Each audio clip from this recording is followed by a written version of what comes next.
दोस्तों असी थर जी मशहूर गड्डी बेटा ते मौजूद आयूँ।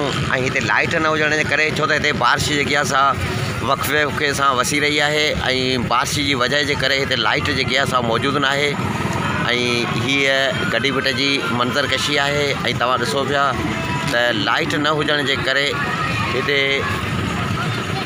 काफ़ी सारी दुश्वारी पेश अचन पयूँ। इतने मानू जो घुमण के लिए अचन पिया पर लाइट ना है। इतने बरसात जी हलंदड़ है। बारिश हले पई एतरे क़दर जो मिठी शहर जो वो भी इन वक्त ऊंदहि में बुडल है। ही जो हेठ तव्हांखे ॾेखारी पिया ये लाइटूं हल्की हल्की ॾिसजनि पई। मिठी जो शहर है पर मिठी में लाइट न हुजण जे करे ही अंधेरो छायल है। नाज़रीन असीं हिन वक्त थर जी मशहूर मिठी शहर के भरसां गड्डी बेट ते मौजूद आहियूं। हिते जो सो हींअर बारिश जी वसंदी रही हुई। हींअर हिन वक्त वह बारिश बंद थी वही है। तव्हां ॾिसो पिया त हिन ते माण्हुनि जी इंतहाई रश है।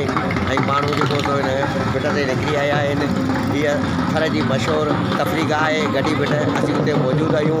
असीं तव्हांखे ॾेखारियूं था त हिन जो राति सिज त अञा न लथो आहे।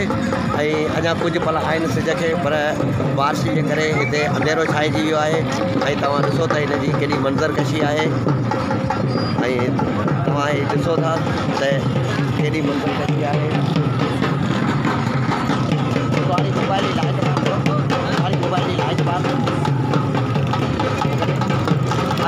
इन बात जो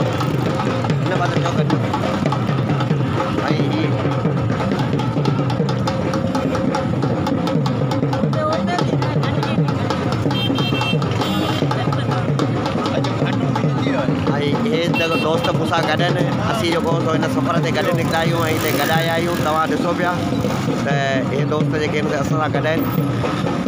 हिते जो इंतहाई रश है। रिकॉर्डिंग हले पई। रिकॉर्डिंग हले पई।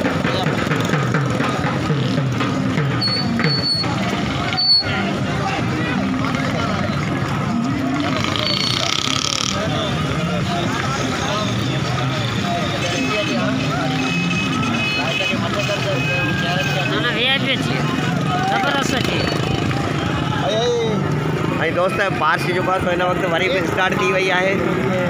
असी इन बारिश के करे कैमरा के आफ्ता कयूँ। बाकी रिकॉर्डिंग अवांखे असीं ॾेखारियूं था। हिते तोलन जो शरनाइन जो आहिनि पर बारिश शुरू थी वही है। उन करे असीं कुछ पलन लाइ कैमरे मोबाइल के आफ्ता कयूँ। वरी तव्हांखे ये मंज़रकशी सॼी ॾेखारियो। तव्हां हीअ तालीम जी रोशनी ॾिसंदा हूंदा त बारिश जो शुरू